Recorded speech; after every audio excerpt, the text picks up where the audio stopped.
Hello tout le monde, welcome back on my channel, c'est comme ça qu'on dit normalement. Non, bienvenue les amis, je suis trop contente de filmer cette nouvelle vidéo et aujourd'hui on va s'attaquer à un sujet et pas des moindres. On va parler de ce qui m'a valu de me prendre les foudres de tout le monde du tatouage. J'ai nommé je suis une tatoueuse non tatouée. Aujourd'hui j'ai décidé que j'allais expliquer, mettre en lumière un petit peu ce sujet, partager mon expérience en tant que tatoueuse non tatouée, que nouvelle tatouée et vous expliquer pourquoi j'ai mis autant de temps à me tatouer, pourquoi je me suis pas tatouée dès mon apprentissage, comment j'ai pu tatouer en tant que tatoueuse sans avoir de tatouage. On va tout aborder dans cette vidéo, une question qui m'est énormément posée pendant mes rendez-vous. Je me suis dit ok, on va faire une vidéo, on va en parler, donc let's go. On va commencer par parler d'un sujet auquel je pense bon nombre d'entre vous vont se reconnaître, c'est le fait de vouloir se tatouer quand on est jeune, quand on est petit, quand on est enfant. J'étais littéralement persuadée quand j'étais petite que j'allais me tatouer, je bassinais ma mère avec le fait que je voulais être tatouée, que je voulais des tatouages, et vu que j'ai toujours dessiné, je dessinais déjà des dessins en me disant regarde maman, je vais faire ça et tout. Je voulais absolument être tatouée,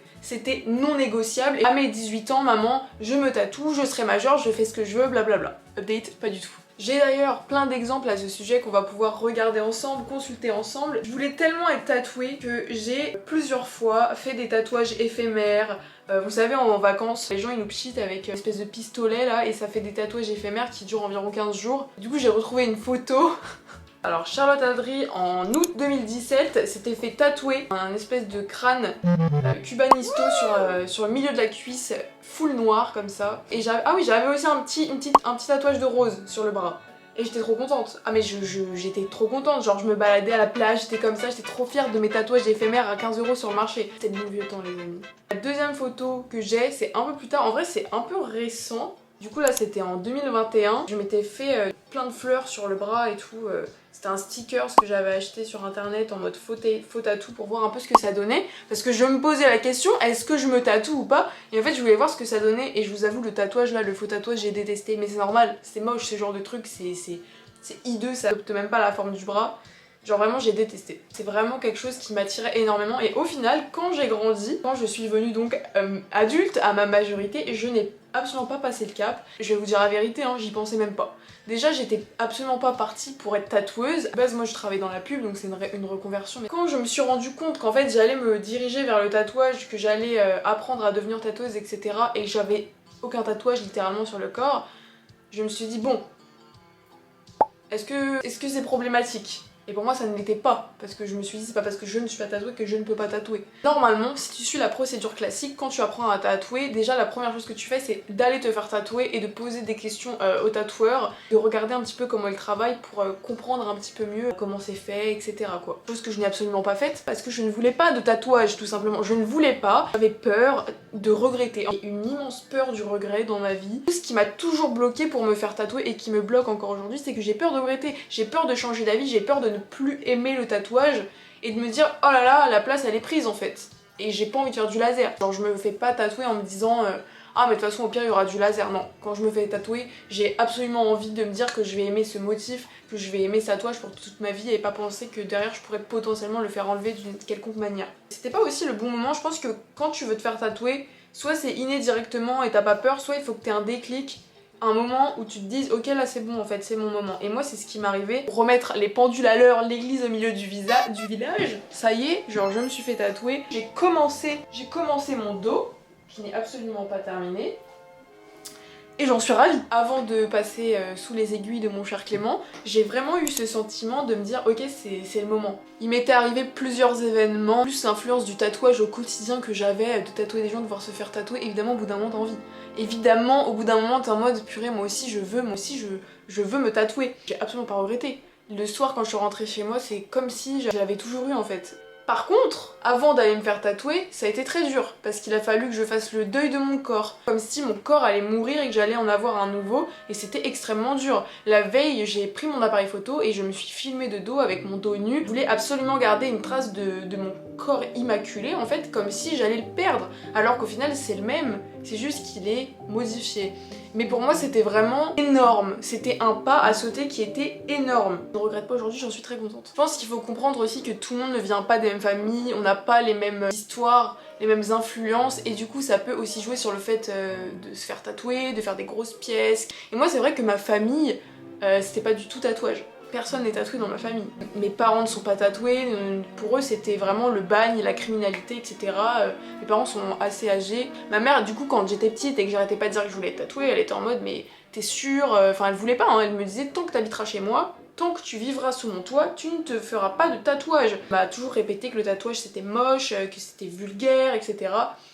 Voilà, après c'est la vie des anciennes générations, on va pas les blâmer pour ça, voilà, c'est mes parents aujourd'hui, ma mère est très fière de mon travail, elle aime bien mes tatous dans le dos, voilà, elle a changé d'avis en fait. Après je vais pas mentir, il y a aussi un aspect religieux, voilà. Pour moi c'était très important de ne pas faire n'importe quoi, j'ai fait énormément de recherches sur le sujet, le tatouage et la religion, etc. Il y avait un peu cette pression de me dire waouh, est-ce que j'ai le droit de toucher à mon corps en fait? Est-ce que je peux? Est-ce que je suis autorisée? Est-ce que ce n'est pas mal? Il y avait énormément de choses autour de moi qui faisaient que je restais bloquée, je réfléchissais jusqu'au jour où j'ai eu le déclic et je ne pouvais plus ne pas être tatouée. Je note mon sommaire dans mon portable pour être sûre. Donc, le sujet qui fâche, mon arrivée dans le monde du tatouage, sans tatouage, j'ai tatoué les gens pendant 2 ans sans être tatouée.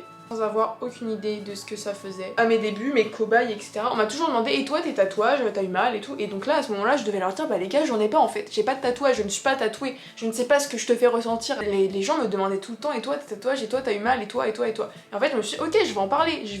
Tout le monde me le demande, tous mes clients, mes cobayes me le demandent. Je vais en parler sur les réseaux sociaux, c'était logique pour moi. Donc jamais j'aurais pensé que ça aurait fait un tel bad buzz, une telle polémique autour du fait que j'en parle ouvertement sans avoir peur de quoi que ce soit, sans avoir honte en fait. J'ai décidé d'en parler sur les réseaux sociaux parce que c'était un sujet qui intéressait les autres. Je vais le communiquer, je ne suis peut-être pas seule, peut-être qu'il va y avoir d'autres tatoueurs qui vont me dire hey coucou moi aussi je suis pas tatouée, et qu'on allait en parler et que tout allait bien se passer. En fait moi je pensais réellement que les gens auraient pu comprendre, surtout les gens du métier, que c'est pas parce que tu n'es pas tatoué que tu ne peux pas tatouer, que tu ne sais pas tatouer. Évidemment le fait d'être tatoué, tu peux avoir plus d'empathie pour la personne, de ce qu'elle est en train de ressentir, etc. Mais moi je peux vous dire que je n'ai jamais autant été stressée et empathique pour la personne avant de me tatouer.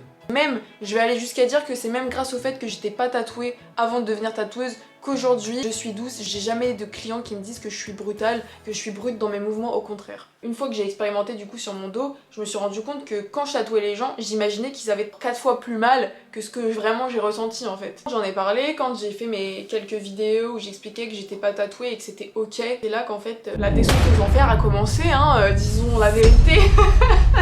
C'est à ce moment-là que tout est parti en cacahuète et que j'ai reçu un petit peu une image de quelqu'un qui respecte pas l'histoire, les codes. Ça me fait rire parce que je suis amoureuse de l'histoire du tatouage, je suis amoureuse du tatouage sans pour autant que ça se voit sur mon corps. Et oui, c'est possible. Si j'ai bien appris une chose avec toute cette polémique, c'est qu'en fait, il faut vraiment s'en foutre du regard des autres. Faire ce que vous aimez et surtout restez vous-même. Ne vous forcez pas pour les gens. Ne faites pas ce que tout le monde fait parce que tout le monde le fait. Restez vous-même, faites ce que vous voulez, faites ce que vous avez envie, faites ce que vous ressentez dans votre cœur être le bon chemin pour vous. C'est la seule façon à mon goût de ne pas avoir de regrets, de ne pas se sentir un petit peu frustré, de faire comme tout le monde parce qu'il fallait le faire. Aujourd'hui je ne regrette pas. Donc si je pouvais conclure cette partie sur mon ressenti en tant que tatoueuse non tatouée, je dirais que ça n'a absolument rien changé, à part ma curiosité. J'étais extrêmement curieuse de savoir ce que les gens ressentaient. Parce qu'en fait c'est vrai qu'à la fin d'une séance on voit nos clients qui sont émerveillés, métamorphosés en fait, qui ont cette nouvelle partie de corps qui vient de naître et qui sont heureux en fait. Et moi j'étais trop curieuse de connaître cette sensation, de la ressentir à mon tour. Directement en parlant de la technique pure du tatouage, ça ne m'a strictement rien changé. J'ai absolument pas changé ma façon de tatouer. J'irais même jusqu'à dire que ça m'a un petit peu dédramatisé la douleur. J'ai plus de facilité aujourd'hui à tatouer les gens. Mettez-vous bien en tête que quand vous ne connaissez pas la douleur, vous imaginez que c'est tout un truc, que c'est vraiment de la douleur extrême en continu, alors que ce n'est pas ça. Et moi j'étais persuadée que c'était horrible de se faire tatouer. Donc en fait j'avais une empathie, une douceur, une compréhension avec mes clients qui était exagérée, je pense. Aujourd'hui je dirais qu'elle est exagérée. Et je pense que mes clients, ils devaient en avoir marre que toutes les 5 minutes, je leur demande « Est-ce que ça va? T'es sûr que ça va ?» Plus le fait de se dire « Je suis en train d'infliger une douleur que je ne connais pas à mon client. » Et ça, c'était quelque chose. Là, je suis en train de lui faire hyper mal. J'arrivais pas à imaginer et en fait, pour moi, j'étais un bourreau en fait. Et évidemment, ce qui devait arriver arriva après... Je dirais 1 an et demi chez Maison Piton, à tatouer, à voir des clients se faire tatouer. J'ai eu envie, j'ai craqué, je me suis fait tatouer. et j'ai attrapé le virus d'à mon avis un petit peu de tous les tatoués du monde, c'est-à-dire que maintenant j'ai envie de m'en faire plein. J'ai 1000 idées, j'agis intelligemment.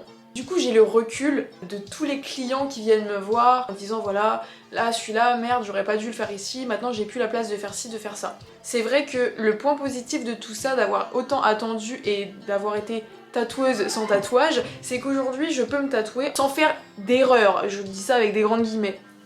Mais sans faire d'erreur. Oui, j'ai 1000 idées, j'ai 1000 envies. Je rêve de me faire tout un bras en japonais. Mon rêve, genre vraiment, je rêve de me faire les jambes en patchwork traditionnel. J'ai envie de terminer mon dos, en mettre partout comme une fresque.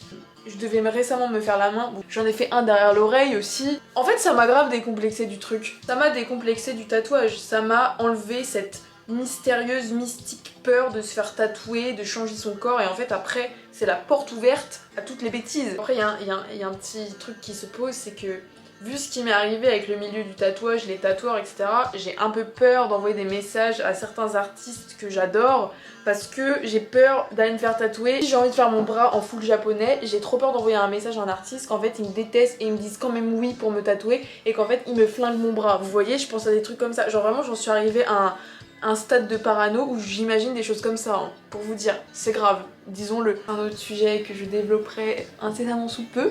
J'y vais doucement, je me fais tatouer que par mes collègues pour l'instant, je me suis jamais fait tatouer par un artiste extérieur, j'espère que ça arrivera un jour. J'espère que quelqu'un voudra me faire mes tatous.